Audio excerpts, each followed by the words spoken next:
চিনিটা নিয়ে নিয়েছি, এবার পেস্ট করে নেব চিনিটা। তো এদিকে আমাদের মন্টি সোনা বসে আছেন, চিনি গুঁড়ো হয়ে গেছে আমার। এবার মুড়ি গুঁড়োটা করে নিচ্ছি।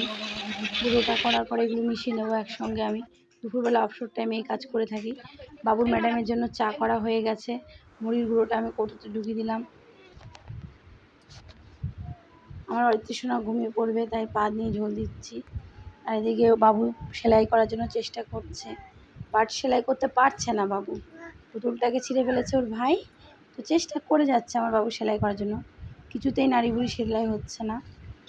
এবার আমি বলছি, বাবু তোমার কিন্তু হাতে লাগবে। বলছে, না মা আমি পারবো। তো চেষ্টা করো, আমিও দেখছি, ভিডিওটা করছি কন্টিনিউ। তা পারছে না, একদিক দিয়ে টান দিচ্ছে, আর এদিক দিয়ে বেরিয়ে যাচ্ছে। এদিকে দেখো বৃষ্টিটাও এখন আর নেই, হচ্ছে না বৃষ্টি। আবার আমার বাবুর কেরামতি কমছেই না। এবার আমি নেব সেলাই করার জন্য। বাবু হাসছে, বলছে মা দেখো কি হলো এটা, হাসছে বাবু আমার। তো এর মধ্যে বলছি, বাবু পড়তে ম্যাডাম এসে যাবে, তুমি কিন্তু এখনই পড়াতে আসবে, দাও আমি তাতে সেলাই করে নিই। আমি হাত থেকে নিয়ে নিলাম, নিয়ে এবার আমি সেলাই করতে শুরু করে দিলাম।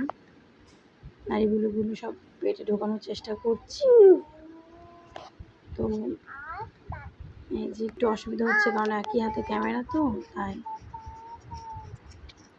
সেলাই করছি। দেখো এই দিকটা বড় করেই সেলাই করছি। তারপরে একটা পুতুলটাকে জামা পরিয়ে দেবো, অন্য আরেকটা পুতুলের জামাই আমি পরাবো, কি আর করবো। বাবু আবার পুতুলটার ভেতর দিয়ে সুচটা ঢোকাচ্ছে সেলাই করার জন্য। এবার পুতুলটাকে বলছে, মা কি কান্না করছে, ওর অন্নপ্রাশন? আমি বলছি, না ও বেবি। এই যে আমাদের বেবি ঘুমিয়ে পড়েছে, অরিত্র দাস। এই জামাটা হচ্ছে অন্য পুতুলের, সেটাই এখন পরিয়ে দিচ্ছি। কত সুন্দর লাগছে এবার আমাদের। এবার আমি বলছি, একে দোদন খাওয়াও তুমি কোলে নিয়ে।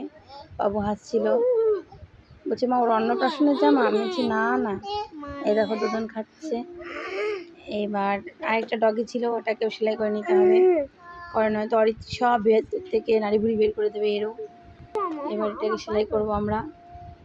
স্টার্ট করে দিলাম সেলাই, ঝাপঝাপ কাজ আমাদের, ঝিক ঝিক। ম্যাডাম এসে গেছে, এবার অরিত্রকে পড়াবে। এই পাশে ম্যাডাম পড়াচ্ছে, বই টই বের করছে। আমারও সেলাই কমপ্লিট হয়ে গেল। তো দিদিমণি বলছে, অরিত্র আমার খুব লক্ষ্মী সোনা, ভালো ছেলে। বার খেয়ে আমার বাবু আরও ফুলে যাচ্ছে। অরিত্র